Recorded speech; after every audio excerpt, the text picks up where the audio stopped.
Se você pudesse definir, né, o que seria a mentalidade e como que ela está relacionada à reprogramação mental? Hoje em dia, nós estamos em uma época em que todo mundo fala de mentalidade, né? E eu estava pensando sobre isso. Então, cursos de mentalidade, estou desenvolvendo a minha mentalidade. Tem gente que coloca mentalidade na bio do Instagram. Mas o que é essa mentalidade? Então, eu estava refletindo esses dias. E eu cheguei a uma convicção de que a mentalidade ela é uma comunicação interna. E quando você tem a mentalidade positiva, bem desenvolvida, aí você consegue chegar a grandes patamares. Eu estava na academia fazendo aula de esteira, e aí eu já tinha chegado à minha exaustão. E aí eu pensei naquele momento em desistir. Foi quando eu comecei um autoconvencimento de não, você consegue mais um minutinho. Você consegue mais um minuto. E aí ali virou uma chave na minha mente que eu pensei, cara, isso é a mentalidade. É você ter uma comunicação interna intencional, ao ponto disso interferir no seu comportamento. É por isso que os personagens, né, eles são tão importantes para o nosso sucesso na academia. Então a mentalidade é, de fato, você conseguir ter a consciência de se convencer daquele ideal que você deseja naquele momento. Porque a sua mente está sobre o seu corpo. Então quando você fala com você de forma positiva, isso interfere no comportamento. Porém, muitas pessoas usam isso de forma negativa, né? Não consigo. Como, por exemplo, nesse exemplo da esteira. Às vezes você não estava no seu limite. Mas vem aquela vozinha de autoconvencimento negativa. Não, já deu, né? Acho que eu não consigo mais. Isso é o autossabotar? Com certeza. Na verdade, nós temos uma voz dentro da nossa mente. E ela está sempre conversando com a gente. E a sua autocomunicação define absolutamente tudo na sua vida. Inclusive, não adianta fazer técnicas, ferramentas, né? De meditação e etc., reprogramação mental. Se depois que você sai do seu estado meditativo, por exemplo, você tem uma comunicação negativa. Eu não sou bom nisso, eu não sou bonito o suficiente. Então é muito importante se trazer para o presente e mudar essa comunicação. E trazer palavras fortalecedoras, isso muda tudo. E como que faz essa reprogramação mental? Pra gente sair desse pensamento negativo para mais positivo? Estamos falando do hábito de ser você. Uhum. Então você é uma pessoa, uma bagagem dos seus hábitos, do que você consome, do que você come, do que você escuta. Quando a gente fala dessa reprogramação ao ponto de você não lutar mais contra essa voz, porque a princípio, inicialmente, esse processo de autoconvencimento contrário, ele ainda não é algo seu. Você tem que forçar inicialmente. E isso é super possível. Então isso seria o fake it until you make it? Ou eu gosto de falar treine até se tornar. Porque nesse processo de treino, você vai criando novas conexões neurais. E aí que está o jogo. Então o nosso subconsciente, que é o responsável pelo mecanismo do nosso corpo, né, por manter o nosso sangue circulando, o nosso processo digestivo, nossos batimentos cardíacos, tudo isso de forma simultânea, tudo que está dentro do nosso subconsciente é reproduzido sistematicamente 24 por 48 horas, ininterruptamente. E isso são os hábitos. Os hábitos levam ao ritmo hipnótico. E nós temos o hábito de pensar de uma maneira X. Quando você se dá conta de que você quer pensar de uma maneira diferente, você tem que ultrapassar essa barreira do terror, através da resistência, inicialmente. Só que essa resistência gera desconforto, gera dor. É onde as pessoas param.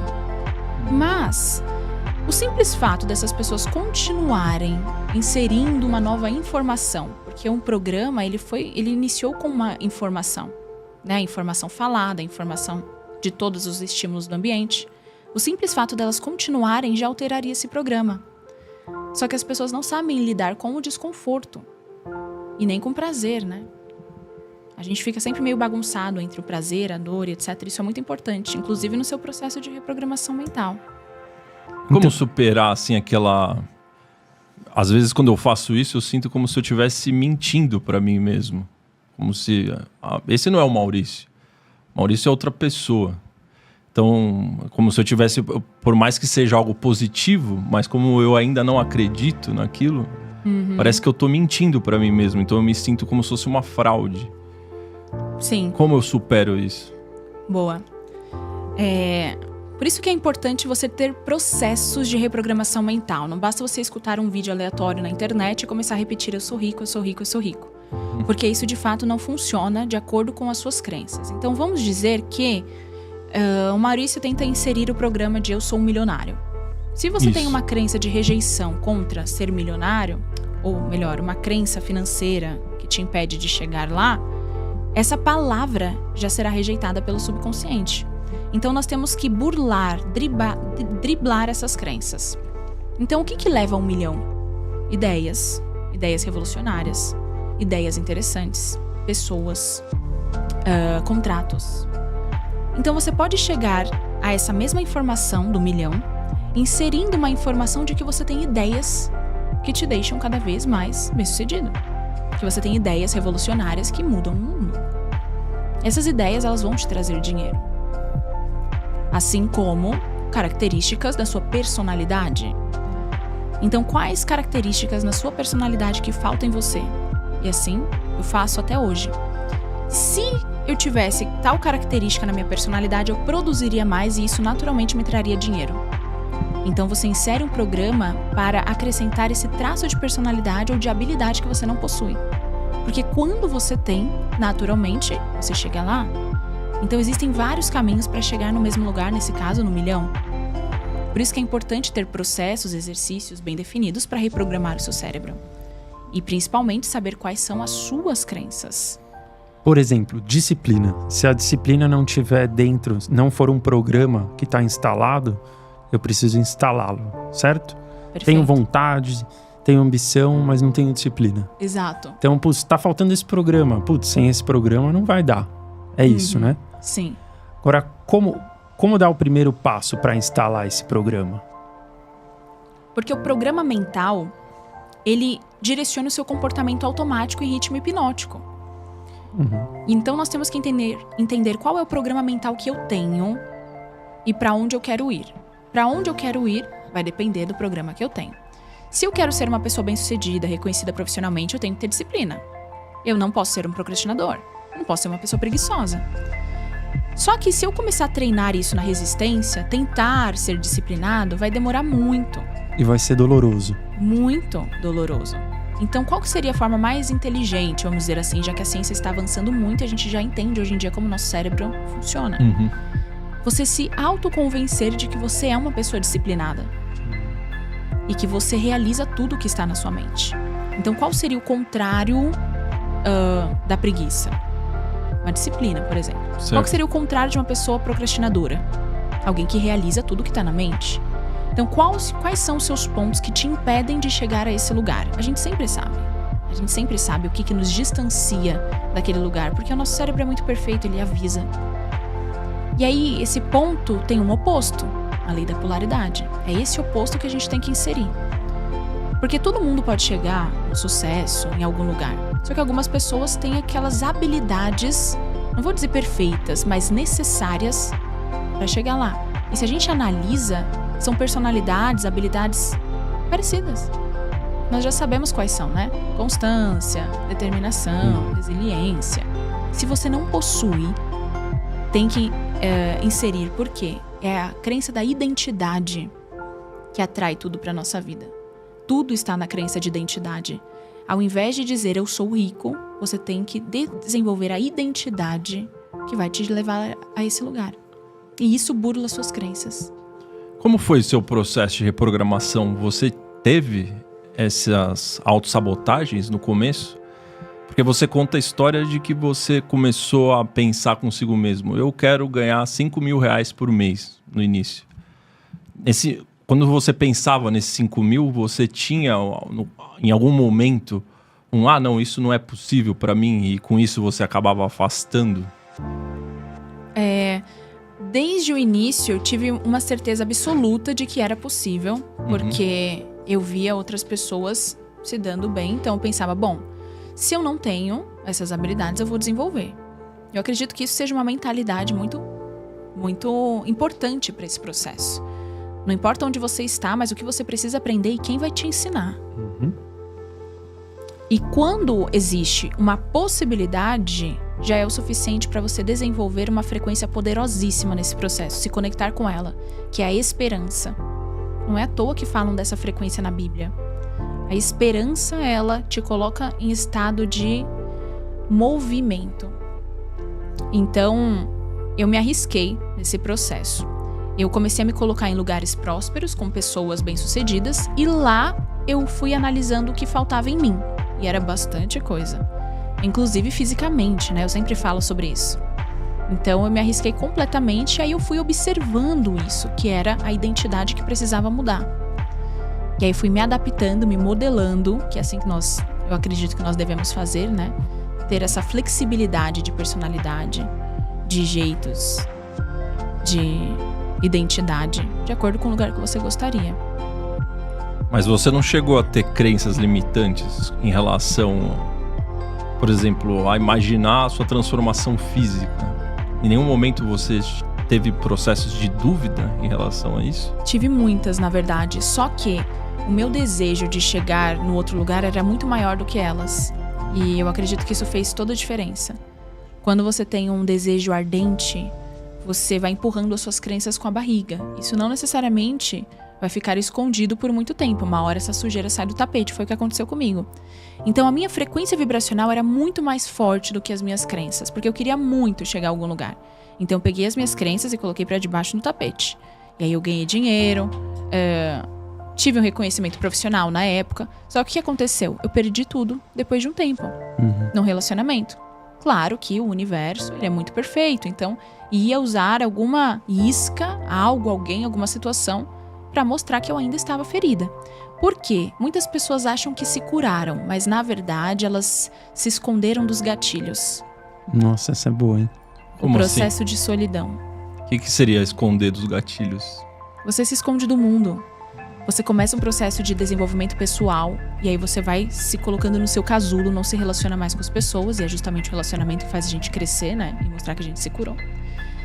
E aí você vai se colocando no seu casulo, se afasta do mundo das pessoas, se fecha, e aí você acha que você tá curado porque ninguém mais te abala. Só que quando você vai pro mundo de novo, você vê que na verdade você não tava curado, você só se escondeu do que antes era um gatilho pra você. Quando não tem ninguém que te espreme, não vai doer. Mas quando você vai pro mundo, coloca o seu braço, alguém espreme, aí você tem aquela reatividade de novo, né? Então tem que aprender no mundo. Tem que reprogramar as crenças. Porque se você não reprograma a sua mente, o seu subconsciente, você atrai com a sua frequência vibracional, porque é a lei. Então existe a crença, eu posso acreditar que a lei da atração funciona. Mas existe a lei da atração funciona. Nós temos provas quanto a isso. E você atrai com a sua frequência. Só que as suas crenças determinam o que fica com você ou não. Então, com a minha frequência vibracional, eu consegui atrair coisas grandiosas, mas no momento mais oportuno, elas desapareceram. Até que eu tirasse aquela sujeira debaixo do tapete e solucionasse tudo. Trabalhasse ela. Exatamente. Mas eu acredito que a autoestima, ela é primordial, seria como se fosse um pilar para isso tudo acontecer, porque se você não vê valor em si mesmo, como você vai poder acreditar em coisas grandiosas, em sucesso, em prosperidade? Então, talvez um dos pilares seria a autoestima. Como que uma pessoa que tá só... ela criou uma autoimagem sobre si mesma extremamente negativa por vários anos. Como que ela pode sair dessa nuvem negra que tá lá em cima da cabeça dela? Essa pessoa ela vai ter que iniciar um processo de autoconvencimento do contrário, até que ela acredite nessa verdade. Então, é saturar o cérebro com uma informação oposta. Porque ela chegou nesse momento de autoimagem abalada porque ela fez esse processo negativamente. Ela falou tantas vezes que ela era feia, que ela... não estava bem com o corpo dela, que ela não era aceita, que ela se convenceu dessa verdade. Então, inicialmente, você tem que sim sugestionar para você, mesmo que você não acredite ainda nisso.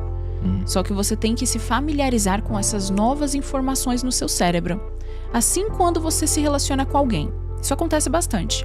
Digamos que é uma pessoa que não goste de abraços, de toque físico. Existe muito isso. E aí você começa a se relacionar com alguém que é muito toque físico. Inicialmente, você rejeita aquilo, né? Então, eu não gosto que me toque, etc, etc. Mas essa pessoa vai se aproximando tanto, garantindo o espaço dela, que em um determinado momento você até que, ok, já não se assusta mais. E quando nós falamos das nossas crenças, é assim que tem que acontecer. Agora, a crença de identidade é a base. Todo mundo fala do merecimento, né? Existe o merecimento para ganhar dinheiro, o merecimento para o amor. Na verdade, é a crença de identidade. Por quê? Nós temos uma tríade. A identidade é a base. A forma como você se enxerga determina o que você se sente capaz de fazer. Então, a crença de capacidade seria a secundária. O que você se sente capaz de fazer determina o que você se sente merecedor. Então, tudo começa com o que eu acho de mim. Depois, o que eu acho que eu sou capaz de fazer, de acordo com o que eu acho de mim. E quando você faz, você traz convicções de que você merece algo. E as pessoas param aí. Elas não fazem. Só que nós precisamos de convicções. Por exemplo, essa mulher com autoestima baixa, vamos usar esse exemplo. Quando ela faz, por exemplo, uma simples, entre aspas, ida à academia, uma melhora na alimentação vai trazer uma ideia para a mente dela de que ela está mais magra. Na mente dela. É a ação que liga o mundo mental do mundo físico. Sem a ação, é o movimento. Sem a ação, você não consegue trazer essas convicções. Por mais que ela não tenha emagrecido nem 100 gramas, a mente dela vai fazer ela se sentir mais bonita. Isso é uma convicção. E se ela não fizer nada, a mente dela vai falar, aí, tá vendo? Essa é a real fulana. Você é assim, você é sedentária, você não tem dinheiro, você vai se convencendo cada vez mais através da inação. Abalando a crença de identidade. Você é isso, você é aquilo, você é aquilo. É tipo quando você vai lá e come um fast food, assim, né? Você já tá se sentindo meio fora do peso, você vai lá e fala assim, não, mas hoje eu posso, vai. Mas daí quando acaba, você fala assim, putz, mano, daí vem aquele sentimento de... Sim. Nossa, de não culpa. Deveria, de culpa, exatamente. A culpa abala essa crença da identidade. E o contrário também é real. Quando você vai pra academia, né, esse exemplo aí da autoimagem, que a gente sabe que o corpo faz bastante diferença, né, principalmente pras mulheres. Você já se sente orgulhosa. E esse estímulo de frequência e de informações neurais, de forma repetitiva, vai alterando um programa. E esse programa, ao ser alterado, interfere no seu comportamento natural. Então, inicialmente, o que era uma resistência, o que era difícil, vai se tornando uma fonte de reabastecimento, de prazer. Por isso que as pessoas, elas ficam até viciadas na academia, né? Não é só o músculo, é a identidade, é a autoestima, é esse estímulo, né, de prazer, enfim. Agora, a primeira pergunta é o que eu acho de mim, né? Como que o pessoal lá de casa pode... Pra gente ajudar o pessoal responder essa pergunta sem se preocupar com o outro, né? Porque a gente tá na mídia social lá, aí, putz, todo mundo que você vê é mais bonito, mais rico, mais bem profissionalmente falando. E quando você faz essa primeira pergunta, o que eu acho de mim, nem sempre você tá fazendo a resposta com base no que você realmente acha de você, mas sim o que você acha de você comparado aos outros. O que os outros acham de você também, né? Então, como blindar esses dois lados, né? E focar em realmente, o que eu acho de mim. Independente de estar com 1 quilo a mais ou a menos, num trabalho X ou Y, a gente sempre quer prosperar, né? Mas como se blindar disso? Acho que resumindo, a pergunta dele é como não deixar as vozes externas entrarem na tua voz interna, né? Olha, eu acredito que só te incomoda aquilo que é real. Então, querendo ou não, o que te incomoda ao ouvir de alguém, de alguma forma está dentro de você. E isso deve ser um feedback. E não algo ruim, uma humilhação. Porque, novamente, uma mentalidade de uma pessoa vencedora. Então, uma pergunta muito importante é: onde eu quero chegar? Porque, dependendo do movimento que eu desejo ter, aqui tá ótimo, a minha identidade assim tá ok. Agora, dependendo de onde eu quero ir, eu tenho que melhorar. Inclusive, a melhoria faz parte da vida. Quando você não tem mais o que melhorar, a vida perde a graça. Nossa. E nada melhor do que o feedback das pessoas para você saber para onde se movimentar. Então é importante fazer uma análise, inclusive eu acho que bem racional, do que você acha de você, inclusive do que os outros falam de você. Porque os feedbacks das pessoas são muito importantes. Às vezes eles são mais sinceros do que o que a gente acha de nós mesmos. Porque nós temos um ego muito forte. Eu acredito que todo mundo que tá aqui assistindo o Lean Podcast quer melhorar. Total. E é muito bom quando você tem alguns pontos de melhoria muito claros, né? Então isso eu fiz na minha vida e sempre fiz de ciclos em ciclos. O que eu posso melhorar em mim? Inclusive eu faço isso até hoje. É uma chave que vira na sua mente. Eu espero que seja esse podcast. Porque às vezes é uma informação que falta pra você se tocar e falar, caramba, realmente, né? Eu tenho que pensar como feedbacks que as pessoas pensam de mim. Porque quando você cria o prazer de melhorar, você melhora muito rápido, né? Vocês são a prova disso, eu também. Quando você cria o gosto por avanço na sua vida, tudo vai desbloqueando de uma forma muito rápida. Termostato financeiro é um programa mental voltado para o dinheiro que todos nós temos. É como se tivesse na testa de cada um número, ou melhor, um valor determinante pelo qual você é capaz de produzir com facilidade. E geralmente você sempre é levado para essa direção, sem tanta resistência. O quanto eu sou capaz, o quanto eu consigo produzir facilmente. E aí as pessoas percebem que geralmente elas passam muitos anos ganhando essa mesma quantidade de dinheiro, sem resistência. Novamente porque ultrapassar essa barreira gera dor e gera desconforto. Quando você ultrapassa o seu termostato financeiro, por mais que no próximo mês atípico você ganhe um pouco mais, no sequencial você não só volta para onde você estava financeiramente, como você acaba decaindo e ficando em dívidas, para voltar em equilíbrio, né? O termostato financeiro é um regulador. Então você ganha mais, mas você gasta mais. Como que uma pessoa pode saber qual é o termostato dela? Basta olhar quanto você ganhou nos últimos anos e se esse número vem se repetindo. E é incrível porque às vezes uma pessoa, a maioria, né, mesmo sendo empreendedor, ela geralmente fica em torno da mesma quantidade de dinheiro. Mesmo sem ter essa previsibilidade de caixa, eu trabalho por conta, não tenho salário fixo, geralmente eu ganho mesmo. O que é isso? Que poder é esse? É o seu subconsciente te levando a essa direção. Porque tudo são programas mentais. O nosso subconsciente nos movimenta sempre para uma direção familiar para poupar energia. Então, quando você insere um valor X que você ganha com facilidade, poxa, a Duda ganha isso com facilidade, ela sabe lidar bem com essa quantia, ela não coloca a vida dela em risco, tá ok aqui, tá confortável, já sabe lidar, vai se manter assim. Faça dia ou faça sol, eu vou produzir essa quantidade facilmente. Essa essência, ela vai aparecendo, essa faísquinha, a conexão com Deus que eu sinto. Vocês não acreditam, né? Eu acredito. Acreditam? Óbvio. Ah, tá. A gente acredita em muita coisa, muito além de Deus. Sim. Quando você vai limpando as suas crenças, você vai acessando a sua essência. Essa essência se conecta com Deus. Quando o Espírito de Deus, ele entra, permeia dentro de você, ele te direciona. E é onde você chega no seu propósito.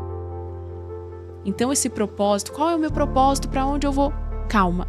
A limpeza do que não te pertence, do que está te sobrecarregando, vai te conectar com uma energia superior. E essa energia vai te direcionar. Talvez essa informação ainda não esteja na mente dessa pessoa, mas ela virá como pequenos insights. Tipo o eu superior, nesse caso? O eu superior vai se conectar a você porque você tirou as camadas negativas e você é ele. Você é essa essência, ele está dentro de você. Você é uma pequena parte dele, mas é. E aí, esse espírito te direciona a encontrar o seu propósito. E aí, quando você encontra esse propósito, esse é o seu pra onde eu vou. É pra lá que eu vou.